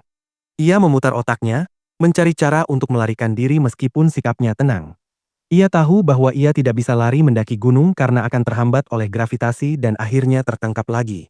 Selain itu, keempat bandit ini bukanlah lawan yang mudah. Yang terkuat di antara mereka berada di tahap Raja Roh lapisan ke-7. Sedangkan yang terlemah berada di tahap Raja Roh lapisan ke-4. Nama mereka adalah Iblis Surga, Air Surga, Kekaisaran Surga, dan Kemegahan Surga. Meskipun lebih seperti gelar daripada nama, begitulah mereka dipanggil, dan tidak ada yang benar-benar tahu nama asli mereka. Jangan repot-repot mencoba melarikan diri. Apa kau pikir kau bisa lolos dari kami sekarang? Kau sudah berkali-kali lolos dari cengkeraman kami, tapi kali ini, kau tidak akan seberuntung itu, kata Heaven Vien sambil menyeringai. Ya, apa kau pikir kau bisa lolos dari teknik kami sekarang? Kami baru saja menjebak kultivator Raja Roh tingkat 9 beberapa hari yang lalu, dan dia masih tak berdaya sekarang. Tapi sial, lihat tubuhnya. Aku tidak pernah tahu aku benar-benar mendambakan tubuh wanita sebelum bertemu denganmu, kata Heaven Water sambil menatap tubuh Jiao Linghe dari atas ke bawah. Hentikan, air tua. Kau membuat wanita di depan kita jijik, kata Kaisar Langit sambil mencibir Jiao Linghe. Tapi, dia tahu bahwa makanan favorit air langit adalah tubuh manusia. Yah, bagaimanapun juga, wanita ini akan memuaskan kita semua, kata Heaven Splendor sambil menjilat bibirnya dengan rakus. Mereka semua tahu bahwa Jiao Linghe bukanlah wanita biasa begitu mereka pertama kali bertemu dengannya. Dan sekarang setelah dia jatuh ke dalam genggaman mereka tidak akan membiarkannya lolos lagi. Wow, aku tidak pernah menyangka kalian semua menginginkanku sebanyak ini, tapi apalagi yang bisa kalian lakukan selain merampok, kata Jiao Linghe dengan nada mengejek. Nah, kau tinggal tunggu saja apa yang akan kami lakukan selain merampokmu nanti, kata Heaven Splendor sambil terkekeh lagi. Kalian semua tidak punya rasa malu. Sekarang, aku bersedia menyerahkan rumput penghisap darah ini, tetapi kalian harus membiarkanku pergi, kata Jiao Linghe dingin. Wow, sekarang kau mau berkompromi? Kenapa tidak melakukannya sebelumnya? Kata Heaven Imperial dengan nada menggoda. Mereka yakin akan kemampuan mereka untuk mencegah Jiao Linghe melarikan diri. Pada saat yang sama, mereka tahu bahwa Jiao Linghe pasti putus asa saat ini karena dia tidak bisa melarikan diri sendiri. Baiklah, aku akan menyerahkan rumput penghisap darah itu. Biarkan aku pergi. Jiao Linghe berkata dingin sekali lagi. Hei, kau baru saja mengatakan itu tadi. Lihatlah dari sudut pandang kami, anak ayam kecil. Dengan kata lain, hidupmu dan rumput penghisap darah itu adalah milik kami, kata Iblis Surga dengan dingin. Si cantik kecil, aku akan memakanmu hari ini. Mengapa aku harus membiarkanmu pergi sekarang? Lagi pula, kita tahu bahwa jika kita membiarkanmu pergi sekarang, kau akan kembali menghantui kita nanti. Kau pikir kami tidak tahu bahwa kau juga disebut wanita pendendam, kata Heaven Water dengan seringai jahat di wajahnya. Wanita pendendam adalah julukan Jiao Linghe, yang terdengar dingin tetapi sangat sesuai dengan gayanya. Ia terkenal karena pernah menjebak orang hingga menemui ajalnya. Kami sudah pernah mendengar tentang kemampuanmu sebelumnya, dan semuanya tidak baik. Tapi ekspresi kebencian di wajahmu sungguh menggugah selera. Aku tak keberatan melihatnya setiap hari, kata Heaven Splendor dingin. Ternyata kau benar-benar tidak ingin aku pergi. Jika begitu, aku akan menghancurkan rumput penghisap darah ini dan bunuh diri. Mari kita lihat siapa yang lebih cepat. Kau atau pedangku, kata Jiao Linghe sambil mengarahkan pedangnya ke lehernya. Ekspresi para bandit itu langsung berubah. Mereka tidak peduli dengan nyawa Jiao Linghe, tetapi rumput penghisap darah terlalu berharga. Rumput penghisap darah adalah obat roh tingkat 6.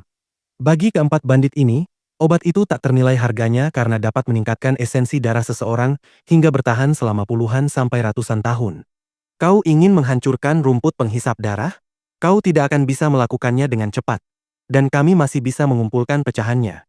Meskipun efeknya sangat berkurang, kami masih bisa menyerapnya, kata Heaven Vien dingin. Dia mulai menyerang Jiao Linghe dengan mengirimkan energi spiritual yang kuat ke rantai yang menahan Jiao Linghe. Ketiga lainnya mengikuti jejaknya saat melihat bos mereka menyerang. Pada saat yang sama, Jiao Linghe dengan cepat melemparkan kotak giok di tangannya ke arah bandit itu dan menembakkannya dengan panah spiritualnya. Heaven Water kemudian meraihnya karena terkejut oleh kotak yang tiba-tiba dilemparkan kepadanya. Gerakan mendadak itu melemahkan rantai yang mengikat Jiao Linghe, memberinya cukup waktu untuk melarikan diri. Heavenly Water segera membuka kotak itu dan melihat bahwa di dalamnya terdapat lobak, bukan rumput penghisap darah. Dia menukar isinya, teriak Heaven Water kepada rekan-rekannya. Mereka segera mengirimkan energi spiritual yang kuat ke rantai mereka karena energi itu dapat bergerak lebih cepat daripada mereka. Jiao Linghe, pada saat itu, berusaha sekuat tenaga untuk melarikan diri dengan terbang. Tetapi sebelum dia bisa pergi ke tempat aman, rantai itu menangkapnya sekali lagi. "Apa ini? Bagaimana kau bisa pulih secepat ini?" kata Jiao Linghe dengan terkejut. "Baiklah, kami tahu kau tidak akan tinggal diam tanpa mencoba melarikan diri. Karena itu, kami membiarkan bos kami tinggal di sini untuk berjaga-jaga jika kami membutuhkan bantuannya untuk menangkapmu lebih cepat begitu kau mencoba melarikan diri. Kami ada 5 orang, bukan 4. Heaven Blood adalah bos kami," kata Heaven Vien dengan seringai jahat di wajahnya. "Yah, itu sangat disayangkan bagiku, tapi aku tahu kapan aku kalah. Aku tidak pernah menyangka hari di mana aku harus mengucapkan selamat tinggal pada dunia ini akan datang secepat ini. Bagaimanapun, selamat tinggal dunia. Dan selamat tinggal juga untuk Tianyun, meskipun aku tidak pernah melihatmu tumbuh dewasa, aku selalu memikirkanmu," kata Jiao Linghe sambil meneteskan air mata saat ia memikirkan Yi Tianyun untuk terakhir kalinya sebelum mengakhiri hidupnya. Itulah tindakan terbaik baginya karena dia tidak punya cara lain untuk melarikan diri dari para bandit itu. Itu jauh lebih baik daripada membiarkan dirinya ditangkap oleh para bandit tersebut. Kakak perempuan. Sebuah suara yang tak pernah ia duga terdengar dari atas. Ia mendongak dan melihat wajah yang familiar yang tak pernah ia sangka akan dilihatnya lagi. Bab 700. Kata, saudari, mengingatkan Jiao Linghe pada masa-masa indah ketika ia masih berada di dunia fana. Hanya satu orang di dunia ini yang memanggilnya saudari, tetapi gadis itu masih sangat muda saat itu. Apa yang dilihatnya sekarang bukanlah gadis kecil lagi, melainkan seorang wanita cantik. Meskipun demikian, Jiao Linghe masih cukup familiar dengan wajah itu. "Sueyun?" Jiao Linghe bertanya untuk memastikan karena dia tidak begitu yakin. Lebih dari 10 tahun telah berlalu. Dalam kurun waktu selama itu, banyak hal bisa terjadi, dan itu membuatnya sedikit ragu. "Ya, ini aku." Si Sueyun berteriak kegirangan, tetapi ketika melihat Jiao Linghe ditangkap, dia merasa sedikit khawatir. "Tianyun, selamatkan dia," katanya kepada Yi Tianyun dengan cemberut. Yi Tianyun mengangguk dan terbang ke arah Jiao Linghe. Dia menatapnya sejenak karena dia adalah ibu yang tidak pernah diingatnya. Namun, dilihat dari penampilannya, ada sedikit kemiripan dengan Yi Tianyun. "Apakah kau benar-benar Tianyun?" tanya Jiao Linghe sambil gemetar karena emosinya meluap. Ini adalah bayi yang ditinggalkannya di dunia fana. Dia benar-benar merasakan ikatan dengannya, dan dia yakin bahwa pria di depannya benar-benar anaknya. "Jangan mendekatiku. Lari saja," teriak Jiao Linghe karena dia tidak yakin Yi Tianyun bisa membantunya. Lagi pula, keempat bandit itu tidak akan peduli meskipun ada 2 musuh lagi yang menghalangi jalan mereka. Mereka akan membunuh siapapun yang mencoba menghalangi jalan mereka. Terutama ketika rumput penghisap darah dipertaruhkan. Namun peringatannya terlambat. Keempat bandit itu muncul di belakangnya, terkekeh saat mereka berhasil menangkap Jiao Linghe sekali lagi. "Wow, aku tidak pernah menyangka dia punya kenalan di sini. Jika kau ingin menyelamatkannya, kenapa kau tidak tinggal di sini dan memberikan semua harta karun yang kau miliki? Pastikan saja harta karun itu tidak mengecewakanku," kata Heaven Blood sambil menatap Yi Tianyun dari atas sampai bawah. "Hei bos, gadis itu pasti masih perawan. Dia pasti akan jadi camilan yang enak nanti," kata Heaven Water dengan bersemangat karena ia tak sabar ingin mencicipi daging gadis perawan. "Dasar bocah nakal. Bisakah kau memikirkan hal lain selain perutmu sesekali?" kata Heaven Vien sambil menampar bagian belakang kepala Heaven Water sebelum menyeringai rakus. "Meskipun kau menginginkannya, aku harus mencicipinya dulu," katanya dengan jahat. "Kau tiba-tiba jadi bos kelompok ini? Akulah bosnya, dan akulah yang harus menjadi yang pertama," kata Heaven Blood dingin. Setelah mendengar ucapan Heaven Blood, Heaven Water dan Heaven Vien hanya mengangguk dan mundur selangkah. Mereka tahu bahwa mereka tidak bisa membantah Heaven Blood, jadi mereka hanya tersenyum dan menyerah. Mereka semua tertawa terbahak-bahak karena tahu bahwa mereka memiliki sesuatu yang dinantikan malam ini. Di sisi lain, mata Jiao Linghe dipenuhi kesedihan dan keputusasaan. Dia tidak menyangka akan bertemu putranya lagi dalam keadaan seperti ini, tetapi sekarang, dia harus mati sambil mengetahui bahwa putranya tidak akan jauh di belakang. Dia ingin melepaskan diri dari belenggu yang mengikatnya, tetapi dia tidak bisa berbuat apa-apa. Mengapa Tuhan memperlakukanku seperti ini? Teriak Jiao Linghe dengan putus asa. Bukan lagi 4 bandit, melainkan 5 karena pemimpin mereka ikut bergabung. Semuanya di luar dugaannya dan berujung pada kematiannya. Gadis cantik, jangan terlalu sedih. Kita semua akan akur, dan kau tidak sendirian. Kata Heavenblood kepada Jiao Linghe dengan seringai jahat di wajahnya. Tangkap gadis itu, bunuh pria itu. Perintahnya kepada para pengikutnya. Mereka ingin mempertahankan gadis itu karena dia masih perawan. Tetapi tidak ada alasan bagi mereka untuk mempertahankan pria itu juga.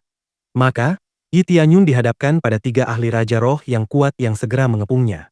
Meskipun begitu, dia sama sekali tidak takut.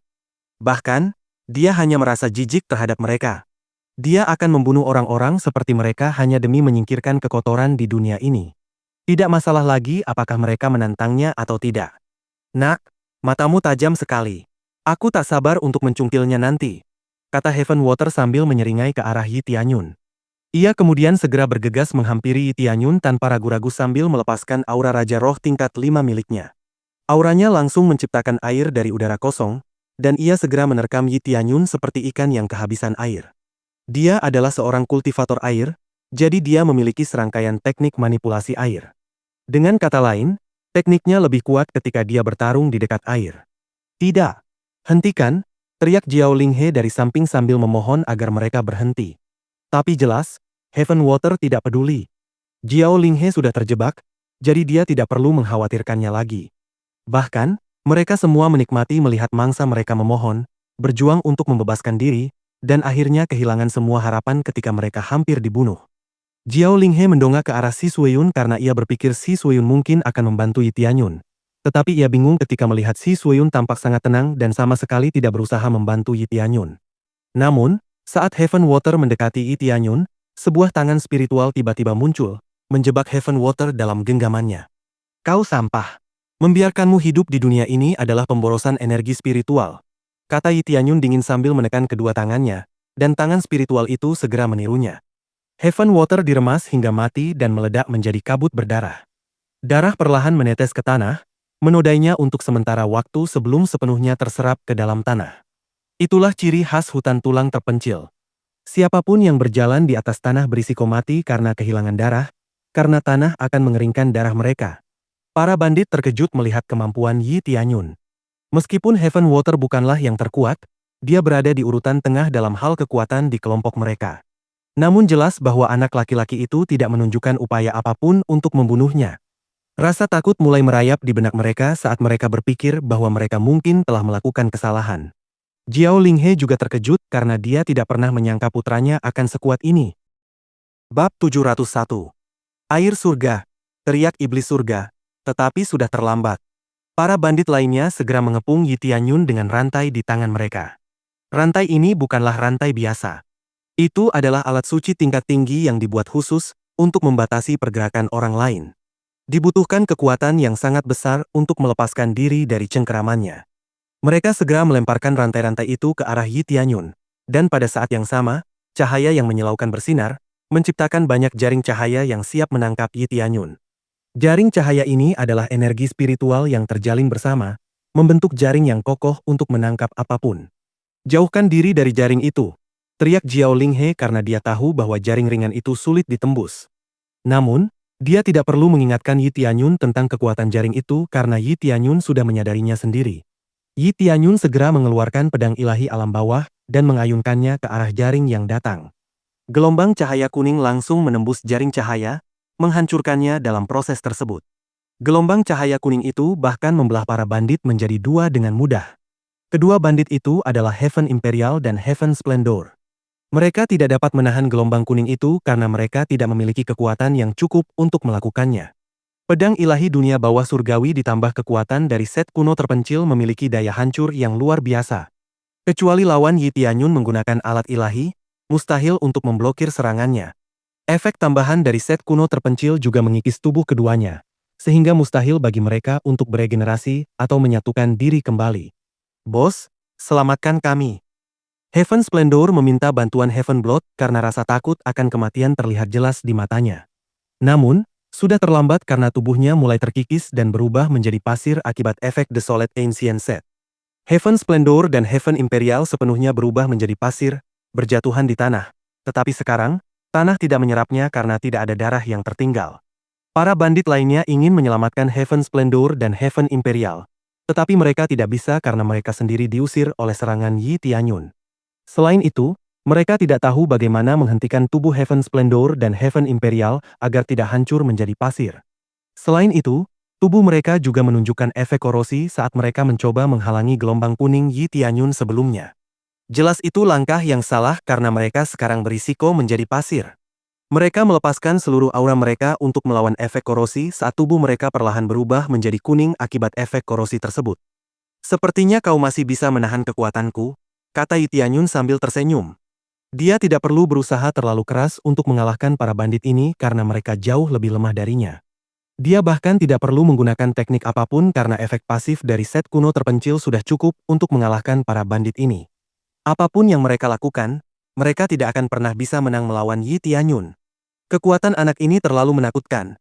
Seru Heaven Blood sambil gemetar di tempat karena sudah mencapai batas kemampuannya hanya untuk menahan efek korosi. Ia kini menyadari betapa naifnya pemikirannya. Ia tidak punya kesempatan untuk membunuh Yi Tianyun sejak awal. Bos, kita harus kabur, teriak Heavenly Fiend sambil mengeluarkan Leontin Giok. Heavenly Blood mengangguk dan melakukan hal yang sama sambil menghancurkan Leontin Giok tersebut. Tiba-tiba, seberkas cahaya menerangi tubuh mereka, dan mereka segera terbang dengan kecepatan yang meningkat. Itu adalah jimat pelarian Dewa Surgawi, dan jimat itu memiliki kemampuan untuk meningkatkan kecepatan penggunanya beberapa kali lipat untuk melarikan diri dari pertempuran. Namun sayangnya, itu tidak cukup untuk lolos dari Tianyun. Dia melesat di depan mereka berdua dan langsung menendang mereka hingga jatuh ke tanah. Darah menyembur dari mulut mereka saat mereka jatuh ke tanah dengan keras. Tetapi itu belum berakhir. Yi Tianyun dengan cepat turun dan menjatuhkan diri di atas dada Heaven Blood, menyebabkan kerusakan luar biasa pada tubuhnya yang babak belur. Kekuatan apa ini? Siapakah kau? Tanya Heavenly Fiend dengan ekspresi ketakutan. Dia tidak pernah menyangka seorang remaja mampu mengalahkan mereka semua seperti ini, tetapi bukan itu saja. Remaja itu benar-benar mengalahkan mereka tanpa usaha sedikit pun. Apa gunanya itu bagi orang yang sekarat sepertimu? Kata Yi Tianyun sambil berlari ke arah Jiao Linghe dan membebaskannya dari rantai. Kakak, apakah kau baik-baik saja? Tanya si Sueyun sambil terbang mendekati Jiao Linghe dengan cemas. Aku baik-baik saja, tapi apakah kau benar-benar Sueyun? Jiao Linghe bertanya dengan ragu. Ia sudah lama tidak bertemu si Sueyun, jadi ia tidak begitu yakin karena si Sueyun sudah tumbuh besar. Ya, aku si Sueyun. Seru si Sueyun dengan gembira karena bisa bertemu kembali dengan kakak perempuannya. Dia selalu menghormatinya, dan perasaan itu tidak berubah meskipun dia sudah lama pergi. Apakah dia? Jiao Linghe bertanya dengan ragu sambil menatap Yi Tianyun. Ya, dia putramu. Yi Tianyun, kata si Sueyun sambil tersenyum. Benarkah? Dia benar-benar Yi Tianyun? Kata Jiao Linghe dengan ekspresi takjub yang terlihat di wajahnya. Melihat wajah ibunya yang penuh keheranan dan kekaguman, Yi Tianyun menghela napas. Dia tidak merasakan emosi yang biasanya dirasakan orang normal saat bertemu ibunya setelah sekian lama, dan itulah juga alasan dia tidak mengerti mengapa orang bisa menangis dalam situasi seperti ini. Namun, ia memiliki masalah baru yang perlu ia selesaikan. Ia tidak tahu bagaimana harus bereaksi terhadap orang tuanya sendiri, mengingat ia memang tidak pernah memiliki orang tua sejak awal. Bab 702. Tianyun. Jiao Linghe berjalan menuju Yi Tianyun dengan sedikit ragu. Tetapi akhirnya ia menghampiri dan memeluknya erat-erat. Ia menangis terseduh-seduh saat ini karena tidak pernah menyangka akan bertemu putranya lagi. Yi Tianyun sendiri merasa malu dengan kejadian ini, tetapi dia tidak bisa mengatakan bahwa dia tidak tersentuh oleh kasih sayang keibuan yang diterimanya. Namun, di sisi lain, dia sebenarnya tidak merasakan apapun karena dia tidak memiliki ikatan emosional yang kuat dengan ibunya. Sesaat kemudian, Jiao Linghe melepaskan Yi Tianyun, dan ekspresinya tidak setegang sebelumnya. Ia ingin berteriak karena saking bahagianya bisa bertemu kembali dengan putranya. Tetapi ia menahan diri karena menyadari bahwa ini bukanlah waktu yang tepat. Ia juga tahu bahwa Yi Tianyun belum siap untuknya. Tianyun, dia ibumu. Si Sueyun berkata hati-hati saat melihat Yi Tianyun hampir tidak menunjukkan reaksi apapun. Dia khawatir Yi Tianyun akan menyakiti hati Jiao Linghe dengan menolaknya atau tiba-tiba marah karena ditinggalkan di masa kecilnya. Aku mengerti jika kau merasa pertemuan kita canggung. Kita belum pernah benar-benar bertemu sebelumnya. Itu akan terlalu berat bagimu, kata Jiao Linghe sambil menghela napas kecewa. Dia tahu bahwa Yi Tianyun belum pernah bertemu dengannya sebelumnya. Jadi dia menyadari bahwa Yi Tianyun tidak akan bisa merasakan ikatan emosional seperti dirinya. Seketika itu juga, Jiao Linghe mengalihkan perhatiannya ke arah iblis langit, yang meronta-ronta tak berdaya di tanah. Jelas bahwa akhir hayat pria ini sudah dekat karena tubuhnya mulai hancur menjadi pasir. Ini karmamu sendiri. Kau masih ingin aku mati bahkan setelah mendapatkan rumput penghisap darahku? Kata Jiao Linghe dingin. Heaven Fiend hanya menatapnya dengan keputusasaan di matanya. Dia tidak pernah menyangka situasi mereka akan berbalik seperti ini. Bunuh saja aku dan selesaikan semuanya. Kata Heaven Fiend acuh tak acuh karena dia tidak akan meminta belas kasihan. Dia siap mati setiap hari, jadi dia tidak takut mati. Dia tahu bahwa dia tidak akan menunjukkan belas kasihan kepada siapapun, jadi dia juga tidak mengharapkan siapapun untuk menunjukkan belas kasihan kepadanya. Jangan khawatir, aku akan melakukannya, tapi itu tidak akan cepat. Jiao Linghe mengeluarkan rumput penyerap darah dan membiarkan setetes kecil darah menetes ke tangannya. Iblis langit dan darah langit segera gemetar saat mereka mencium bau logam yang kuat dari darah tersebut. Apa yang sebenarnya kau coba lakukan? Teriak Heaven Fiend sambil terlihat ketakutan. Kenapa kau ingin tahu? Kata Jiao Linghe dingin sebelum meneteskan setetes darah di dada iblis langit. Sebuah akar tiba-tiba muncul dari tanah dan menusuk tubuh iblis langit sebelum perlahan-lahan menguras darahnya. Jiao Linghe juga melakukan hal yang sama pada darah langit sebelum mereka menjerit kesakitan. Namun tak lama kemudian, darah mereka terkuras habis. Yi Tianyun tidak mengatakan apapun karena itulah ciri khas rumput penghisap darah. Ia harus menyerap darah sebelum bisa tumbuh, dan tidak masalah darah siapa itu. Setelah beberapa saat, rumput penghisap darah tumbuh dari setetes darah yang diteteskan Jiao Linghe di tubuh mereka, dan esensi darah mereka benar-benar mengering, tetapi mereka belum mati. Meskipun mereka telah kehabisan tenaga, butuh waktu lama bagi mereka untuk akhirnya menyerah pada takdir mereka. Jiao Linghe segera mencabut rumput penghisap darah dari dada mereka, dan menyegelnya sebelum mereka dapat menyerap darah orang lain. Ayo pergi. Kita tidak ada urusan lain di sini, kata Jiao Linghe kepada Yi Tianyun dan Si Sueyun, yang langsung mengangguk dan pergi bersama Jiao Linghe. Kakak, mengapa kau datang ke tempat berbahaya seperti ini? Apakah untuk rumput penghisap darah itu? Tanya Si Sueyun penasaran. Apakah ini ada hubungannya dengan Yi Xingchen? Tanya Si Sueyun lagi. Ikutlah denganku dulu.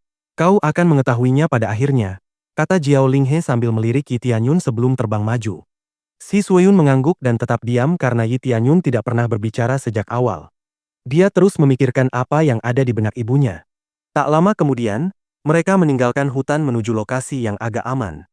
Jiao Linghe mengarahkan mereka ke sebuah gua, dan setelah Jiao Linghe menyingkirkan formasi agung tersembunyi yang melindungi tempat itu, mereka semua masuk. Di dalam gua, mereka semua melihat peti mati kristal air, dan di dalamnya terbaring seorang pria tampan yang langsung mengejutkan Si Sueyun. Apakah itu Yi Xingchen? Tanya Si Sueyun dengan heran. Yi Tianyun terkejut setelah mendengar pertanyaan Si Sueyun. Dia tidak menyangka akan melihat ayahnya sendiri di dalam peti mati seperti ini. Terlebih lagi, pria ini seharusnya adalah jenius nomor 1 dari negara ilahi penyegel surga. Jadi mengapa kondisinya begitu menyedihkan? Dia segera merasakan aura di sekitar peti mati dan menyadari bahwa ayahnya belum meninggal. Tetapi jelas bahwa esensi darahnya telah terkuras. Mengapa esensi darahnya mengering seperti ini? Apa yang terjadi? Yi Tianyun bertanya kepada Jiao Linghe sambil mengamati kondisi Yi Xingchen. Aku tidak tahu pasti siapa yang mengirim orang-orang itu, tapi aku dan ayahmu diserang. Kami berhasil melarikan diri, tetapi tidak lama kemudian kami mengetahui bahwa ayahmu diracuni. Itu adalah racun haus darah yang akan menguras esensi darah target, menyebabkan mereka jatuh ke dalam tidur panjang karena kekurangan. Aku hanya bisa memberinya pil obat esensi darah. Aku telah menjaga kondisinya selama lebih dari 10 tahun sekarang. Itu terjadi tepat sebelum kami ingin kembali ke dunia fana untuk mencarimu. Tapi seperti yang kau lihat, situasinya tidak memungkinkan kami untuk melakukan itu, kata Jiao Linghe dengan ekspresi sedih di wajahnya. Kau harus tahu bahwa kami tidak bermaksud meninggalkanmu. Situasinya tidak pernah memungkinkan kami untuk melakukan itu, kata Jiao Linghe sambil meneteskan air mata dan menatap Yi Tianyun. Ia tidak bisa menyeret suaminya ke dunia fana dalam kondisi seperti ini karena rumput penghisap darah hanya tumbuh subur di sekitar sana, dan tidak ada obat yang dapat membantu Yi Xingchen dalam jangka panjang di dunia fana. Aku tidak pernah menyangka situasinya akan seperti ini. Apa kau tahu siapa pelakunya? Kau mungkin menderita, Tapi aku juga, kata Yi Tianyun dingin. Dia bisa menebak siapa yang melakukan hal seperti itu, tapi dia berharap bukan itu masalahnya. Bab 703. Yi Xingchen tertidur lelap, tetapi jelas terlihat bahwa dia tidak nyaman dilihat dari ekspresinya. Aku bisa memahami ini karena aku juga mengalami kekurangan esensi darah di masa kecilku, kata Yi Tianyun sambil mengerutkan kening menatap ayahnya yang tak sadarkan diri. Saat kau masih kecil, kau juga punya masalah dengan energi darah. Jiao Linghe terkejut mendengar ucapan Yi Tianyun dan menoleh ke Si Sueyun untuk memastikan lebih lanjut perkataan Yi Tianyun. Ya, esensi darah Yi Tianyun dulu dalam kondisi buruk. Sangat sulit bagiku untuk memberinya obat darah yang dibutuhkan untuk membantunya pulih. Baru setelah seorang ahli datang dan membantunya mengatasi masalah itu, dia mulai pulih dengan kuat, kata Si Sueyun dengan sedikit rasa bersalah di wajahnya. Bantuan dari seorang ahli? Tanya Jiao Linghe dengan rasa ingin tahu. Ya, bukankah kakak yang mengirim ahli itu? Tanya Si Sueyun karena dia selalu mengira Jiao Linghe adalah orang yang mengirim bantuan untuk Yi Tianyun di masa lalu. Mengapa kau berpikir akulah yang mengirim bantuan? Setelah aku menyerahkan Yi Tianyun padamu hari itu, aku langsung pergi ke dunia surga. Meskipun kami tidak ingin tinggal di negara ilahi penyegel surga, kami tidak bisa kembali ke dunia fana karena jalannya telah diblokir, kata Jiao Linghe dengan bingung. Ketika kami tahu bahwa Yi Xingchen telah diracuni, saya tidak dapat menemukan solusi untuk mendetoksifikasinya. Jadi saya menempatkannya dalam keadaan ini untuk memberi saya waktu mencari solusi. Kami benar-benar ingin pergi ke dunia fana untuk menjemputmu. Tetapi kami tidak punya cukup waktu. Jadi, siapakah ahli ini? Apakah dia salah satu ahli dari negara ilahi penyegel surga? Dia mulai bertanya-tanya. Yi Tianyun merasa canggung dengan situasi saat ini karena pada dasarnya dia telah berbohong kepada Si Sueyun tentang ahli yang membantunya. Dia melakukan itu untuk mencegah Si Sueyun mengajukan pertanyaan lebih lanjut tentang mengapa dia bisa menjadi begitu kuat dalam waktu sesingkat itu. Aku sebenarnya tidak tahu siapa dia, tapi dia benar-benar mengungkap semuanya. Aku merasa seperti orang yang sama sekali berbeda setelah itu, kata Yi Tianyun dengan canggung. Tapi dilihat dari kelihatannya, mungkin itu racun yang sama, kata Yi Tianyun dengan serius. Kau lahir di negara ilahi penyegel surga, tetapi kau tidak lahir di bawah pengaruh mereka. Setelah kau lahir, seorang pelayan membawamu untuk membersihkanmu saat aku beristirahat. Mungkinkah itu terjadi saat itu? Jiao Linghe mulai bertanya-tanya sementara raut wajahnya mulai berubah. Jika memang demikian, siapa yang akan melakukan hal seperti itu? Apakah itu negara ilahi penyegel surga? Yi Tianyun berkata dingin. Mungkin saja. Tetua pertama dari bangsa ilahi penyegel surga menolakku sepenuhnya. Dia tidak mau membiarkan Yi Xingchen menikahiku dengan alasan aku mungkin akan mengencerkan garis darahnya atau semacamnya. Sebenarnya dia kakekmu, tapi aku tidak menyangka dia akan sedingin itu. Dialah yang menyuruhku meninggalkanmu di dunia fana karena dia juga tidak menyukai kehadiranmu. Selama setahun ini, aku telah mencari berbagai obat roh untuk melengkapi esensi darah Yi Xingchen, tetapi sulit untuk mendapatkannya. Jiao Linghe berkata dengan ekspresi sedih di wajahnya. Dia menatap Yi Xingchen, yang terbaring di atas peti mati kristal, dan matanya berkaca-kaca karena kesedihan. Namun, dia bisa menemukan kekuatan saat menatap Yi Tianyun. Yi Tianyun berjalan mendekat ke Yi Xingchen dan mulai mengamatinya dengan saksama. Ini ayahnya, dan harus diakui bahwa ayahnya adalah pria tampan. Tetapi sekarang rambutnya benar-benar putih, dan wajahnya juga pucat, seolah-olah tidak ada darah yang mengalir di tubuhnya lagi. Yi Tianyun segera menggunakan mata penilaiannya untuk memeriksa kondisi Yi Xingchen. Apakah kakak pernah berpikir untuk meminta bantuan dari negara ilahi penyegel surga? Kakak? Ayahnya pasti tidak ingin nasib seperti ini menimpa putranya, bukan? Tanya Si Sueyun penasaran karena semuanya terasa begitu aneh baginya saat ini. Yi Xingchen mengatakan bahwa ia lebih memilih mati daripada kembali ke sana.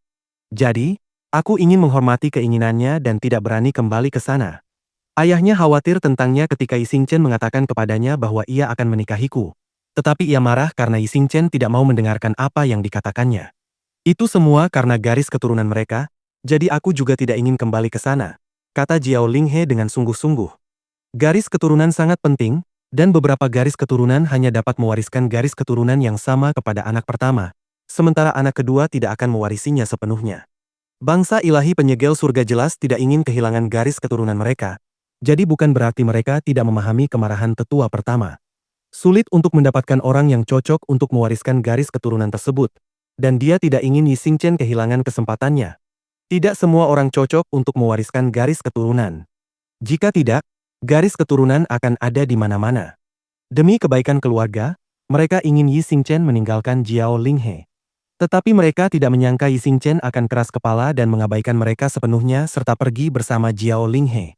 Apakah rumput penghisap darah termasuk salah satu ramuan yang kau gunakan dalam obat itu? Tanya Yi Tianyun.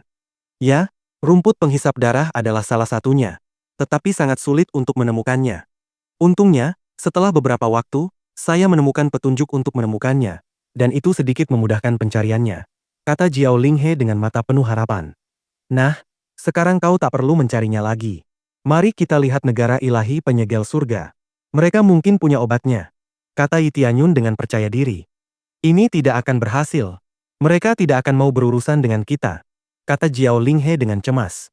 Yah, itu mungkin saja terjadi, tapi aku curiga racun itu dibuat oleh bangsa ilahi penyegel surga sejak awal. Aku tidak tahu apakah dugaanku benar atau tidak. Demi ayahku dan diriku sendiri, jika mereka benar-benar yang meracuni kami berdua, aku akan menyeret tuan mereka ke depan bangsa mereka dan menjejalkan racun yang sama ke tenggorokannya, agar dia bisa merasakan apa yang kurasakan di masa kecilku, kata Yi Tianyun dingin. Jiao Linghe melihat ekspresi ketakutan di wajah putranya dan menoleh ke arah Si Sueyun. Tetapi dia menyadari bahwa Si Sueyun tampaknya tidak terganggu sama sekali. Tapi mereka tetaplah bangsa ilahi penyegel surga. Mereka sangat tangguh, dan kau bisa terbunuh, kata Jiao Linghe dengan cemas. Jangan khawatir. Mereka tidak akan bisa berbuat apapun padaku. Tapi jika aku mengetahui mereka benar-benar dalang di balik semua ini, aku akan membasmi mereka semua. Aku tidak peduli siapa mereka, karena aku selalu menghancurkan musuhku sampai ke akar-akarnya, kata Yi Tianyun dingin. Jiao Linghe menatap putranya dengan sedikit khawatir, tetapi dia tahu bahwa bayi yang ditinggalkannya kala itu kini telah menjadi seorang pria dengan banyak tanggung jawab di pundaknya. Bab 704. Yi Tianyun sudah mengambil keputusan, membuat Jiao Linghe terdiam. Pada akhirnya, mereka akan berhadapan dengan negara ilahi penyegel surga. Meskipun Yi Tianyun telah menunjukkan kekuatan luar biasa sebelumnya, Jiao Linghe tidak menyangka dia bisa mengalahkan mereka semua. Mereka memiliki sejumlah ahli raja ilahi, yang berada pada level yang jauh berbeda dibandingkan dengan 4 bandit yang dilawan Yi Tianyun sebelumnya. Jika kau ingin pergi ke sana, aku akan ikut denganmu, kata Jiao Linghe dengan percaya diri. Baiklah. Yi Tianyun mengangguk.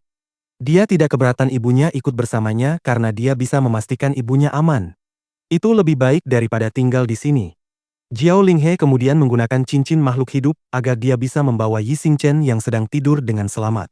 Dia sangat berharap Yi Xingchen bisa diselamatkan dan bangun untuk melihat putranya sendiri telah menjadi pria yang kuat. Yi Tianyun kemudian memanggil Phoenix Biru dan dengan cepat terbang menuju negara ilahi penyegelan surga. Ding! Berhasil menyelesaikan misi utama, temukan orang tuanya. Hadiah, 500 juta XP, 100.000 CPS, 2 kali tiket super lottery roulette. Ding! Selesaikan misi utama baru, sembuhkan penyakit ayah, dengan sukses. Hadiah setelah penyelesaian, 500 juta XP, 100.000 CPS, 2 tiket super lottery roulette. Bimbingan jiwa itu langsung menghilang, tetapi itu sepadan meskipun dia harus kehilangan 3 juta CPS sebagai gantinya. Seandainya dia tidak bergegas membantu Jiao Linghe, dia pasti sudah mati. Sekarang dia mendapatkan misi utama lain, dan dia sudah dalam perjalanan untuk menyelesaikannya tanpa bimbingan misi. Yi Tianyun tidak bisa tidak berpikir bahwa semuanya sudah beres. Pada saat yang sama, Jiao Linghe kembali terkejut ketika melihat putranya telah memanggil seekor Phoenix biru yang sangat indah. Pikirannya terus terngiang bahwa putranya telah mencapai begitu banyak hal yang bahkan melampaui kedua orang tuanya. Dia ingin bertanya kepada Yi Tianyun bagaimana dia mendapatkan semua kekuatan ini, tetapi dia tidak tahu harus mulai dari mana. Dia tahu bahwa dia berhutang budi pada Yi Tianyun karena telah meninggalkannya di dunia fana. Si Sueyun, yang duduk di sebelahnya di atas Phoenix, merasakan frustrasinya dan segera memegang tangannya. Kak, apa yang sedang kau pikirkan sekarang? Apakah kau ingin tahu apa yang telah dilakukan Yi Tianyun selama bertahun-tahun ini? Tanya Si Sueyun dengan penasaran. Yi Tianyun mendengar apa yang dikatakan Si Sueyun dan merasa sedikit canggung karena ia tidak bisa berbuat apa-apa jika ibunya masih ragu bagaimana harus mendekatinya. Meskipun demikian, ia tidak akan mengatakan apapun untuk saat ini. Dan dengan demikian, Si Sueyun mulai berbicara tentang apa yang ia ketahui tentang Yi Tianyun. Ia memberitahu Jiao Linghe tentang prestasi yang Yi Tianyun capai di dunia fana yang sekali lagi mengejutkan Jiao Linghe. Ia tidak tahu bahwa istana giok surgawi telah berubah begitu banyak sehingga sekarang bahkan menjadi sebuah kekaisaran. Anakku telah membangun kerajaannya sendiri? Tanya Jiao Linghe dengan terkejut.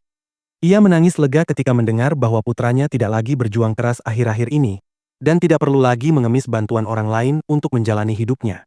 Ya, Yi Tianyun sangat kuat. Dia memang berbakat. Sama sepertimu, kata Si Sueyun sambil tersenyum.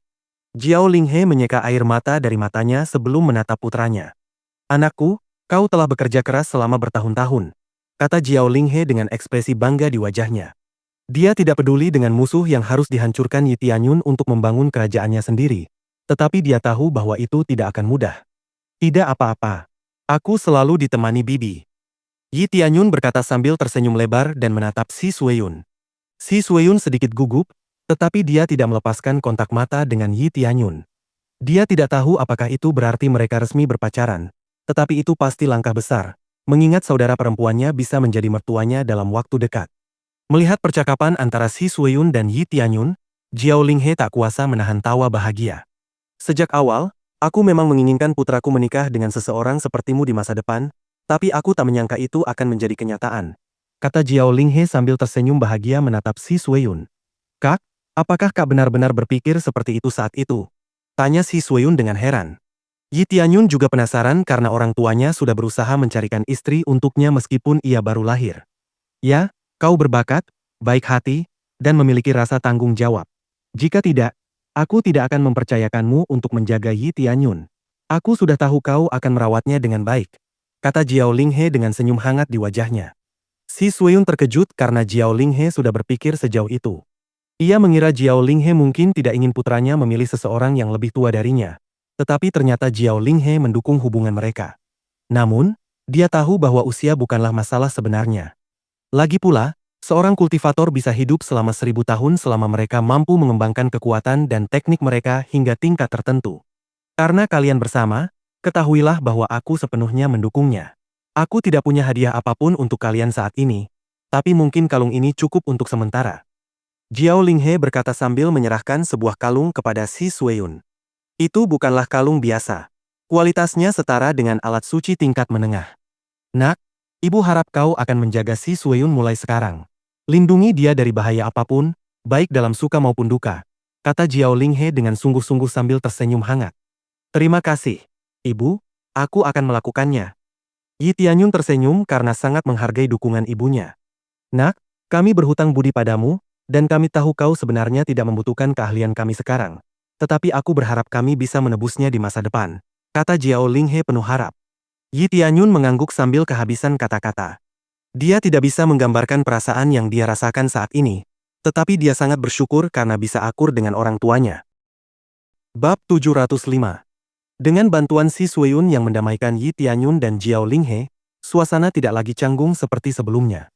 Jiao Linghe benar-benar menyayangi Yi Tianyun seperti anaknya sendiri, dan dia juga bangga padanya, yang telah menjadi pria yang dapat diandalkan. Meskipun Yi Tianyun belum sepenuhnya menyayangi ibunya, dia menghormatinya karena kesetiaannya kepada suaminya, atau lebih tepatnya, kepada ayahnya. Kita hampir sampai di negara ilahi penyegelan surga, kata Yi Tianyun dengan santai. Tianyun, begitu kita sampai di sana, jangan bertindak gegabah. Kita akan menemui kakek dulu.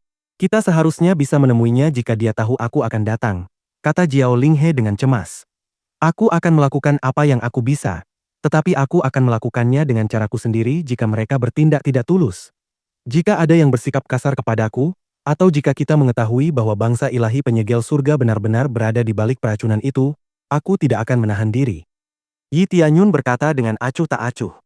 Jiao Linghe mengangguk karena dia tahu betapa menjengkelkannya nanti ketika mereka mengetahui bahwa bangsa ilahi penyegel surga sebenarnya adalah pihak yang berada di balik semua penderitaan ini. Kau tak perlu khawatir. Jika mereka benar-benar dalang di balik semua ini, aku juga akan bergabung denganmu. Orang-orang menyebutku sebagai wanita pendendam, dan aku akan membuktikan apa artinya julukan itu terhadap musuhku, kata Jiao Linghe sambil tersenyum. Namun, meskipun Jiao Linghe bersikap percaya diri seperti itu, di dalam hatinya ia tetap khawatir dan gugup karena negara ilahi penyegel surga adalah faksi yang kuat. Yi Tianyun tersenyum karena dia juga tidak memiliki ikatan emosional dengan tanah leluhurnya. Ibu, apakah ibu tahu siapa yang tega melakukan ini pada kita? Tanya Yi Tianyun penasaran. Ya, Aku punya sedikit gambaran siapa pelakunya, tapi aku belum yakin sepenuhnya, kata Jiao Linghe dengan ragu. Siapa dia? Yi Tianyun bertanya sekali lagi. Itu tetua ketiga. Sekalipun tetua agung tidak ingin berhubungan denganku, dia tidak akan melakukan hal sekejam itu kepada putranya sendiri. Tetapi tetua ketiga telah menentangku sejak awal. Dia bahkan mencoba menyerang ayahmu dan aku ketika aku memberitahu tetua agung bahwa aku hamil saat itu, kata Jiao Linghe dengan cemas. Saat itu aku takut mereka akan membawamu pergi dariku. Itulah sebabnya aku segera melarikan diri dari kota kekaisaran negara ilahi penyegel surga dan melahirkanmu di sebuah kota kecil di dekat sini, kata Jiao Linghe dengan ekspresi sedih. Tapi, tetua agung, kakekmu lah yang pertama kali membiarkan aku dan ayahmu melarikan diri. Aku tidak tahu apakah dia ada hubungannya dengan apapun yang terjadi pada kami, tapi kuharap tidak, kata Jiao Linghe dengan cemberut. Yi Tianyun mengangguk karena mengerti maksud Jiao Linghe. Bagaimanapun, tetua agung tetaplah ayah dari suaminya dan kakek dari putranya. Meskipun kita tahu bahwa tetua agung masih akan menerima kita di negara ilahi penyegelan surga, ayahmu tidak ingin kembali karena dia benar-benar muak mendengar orang-orang menyuruhnya untuk mewariskan garis keturunan yang kuat demi faksi. Jika kau adalah dia, mereka tidak akan menginginkanku hidup. Jika mereka melihatmu, mereka juga tidak akan menginginkanmu hidup karena mereka akan berpikir bahwa kau akan memengaruhi perebutan kekuasaan mereka di kemudian hari, kata Yi Tianyun dengan sungguh-sungguh. Ya, itu salah satu kemungkinannya. Saat kau lahir, kami mengukur garis keturunanmu, tetapi hasilnya lemah. Kau memiliki sedikit atau bahkan tidak ada garis keturunan Raja Ilahi Surga. Tetapi itu cukup untuk menciptakan kekacauan karena cucu tetua ketiga berada di posisi yang sama denganmu karena kalian berdua adalah kandidat yang sah untuk menjadi tuan berikutnya, kata Jiao Linghe dengan sungguh-sungguh. Aku sudah menduganya. Pada akhirnya, alasannya adalah perebutan kekuasaan. Yi Tianyun menggelengkan kepalanya karena sudah menduga hal itu. Namun, sangat disayangkan bahwa Yi Xingchen, yang konon merupakan jenius dari negara ilahi penyegel surga, akhirnya juga menjadi sasaran. Aku juga punya dugaan siapa yang meracunimu tadi. Itu pelayan yang memandikanmu setelah kau lahir. Selain dia, tidak ada orang lain yang mendekatimu tanpa sepengetahuanku. Yah, mungkin dia sedang diintimidasi oleh orang lain. Lagi pula, orang biasa tidak akan punya kesempatan melawan seorang ahli, kata Yi Tianyun dengan santai. Meskipun begitu, kita belum bisa menuduh siapapun. Kita bahkan tidak punya bukti sama sekali. Itu semua hanya spekulasi tanpa ada mayat, kata Jiao Linghe sambil mengerutkan kening. Tidak apa-apa. Kita pasti akan mendapatkan buktinya nanti, kata Yi Tianyun acuh tak acuh. Dia memiliki berbagai cara untuk mengumpulkan bukti nanti. Misalnya, dia bisa menggunakan kekuatan mata pesona untuk mendapatkannya dari seseorang dengan tingkat kultivasi yang lebih rendah darinya nanti. Akhirnya kita sampai, kata Yi Tianyun saat mendarat di luar tembok kota. Penjaga segera menghentikan mereka saat mereka mulai berjalan menuju gerbang. Kalian berdua lagi? Apa yang kalian inginkan kali ini? Tanya penjaga itu dengan penasaran. Kami adalah keluarga Yi, kata Jiao Linghe sambil mengeluarkan sebuah token yang memancarkan energi unik. Token tetua kedua? Silakan masuk, kata penjaga itu segera. Jiao Linghe mengangguk dan mulai berjalan masuk lagi sebelum dia dihentikan sekali lagi. Jiao Linghe, suara seorang lelaki tua terdengar dari samping. Ia mengenali suara itu dan segera mengalihkan perhatiannya ke arah lelaki tua itu dengan kerutan di wajahnya. Aku tidak menyangka kau akan kembali ke sini. Di mana Yi Xingchen? Apakah dia akhirnya meninggalkanmu? Kata Diakon Xiao sambil menyeringai. Aku tidak punya waktu untuk mendengarkan omong kosongmu, Diakon Xiao. Aku ada urusan mendesak yang harus kutangani, kata Jiao Linghe dingin. Masalah mendesak? Jenius nomor 1 penyegel surga kita kabur bersamamu. Beraninya kau kembali ke sini setelah apa yang kau lakukan? Apakah kau ingin meminta lebih banyak sumber daya sekarang setelah kau dicampakkan oleh suamimu? Apakah kau akhirnya menjadi pengemis yang menginginkan uang receh di sini? Kata Diakon Xiao dengan nada merendahkan. Yi Tianyun menghela napas, melesat ke depan, dan menampar mulut Diakon Xiao. Diakon Xiao terlempar ke samping, dan bibirnya berdarah. Jiao Linghe tersenyum, tetapi dia tidak bisa menahan diri untuk tidak berpikir betapa kuatnya putranya. Perhatikan ucapanmu. Jika dia seorang pengemis, maka kau hanyalah sampah yang tak berharga sepeser pun, kata Yi Tianyun dingin. Yi Tianyun tidak bisa begitu saja mengabaikan ketika seseorang mempermalukan orang yang dicintainya seperti ini. Bersambung.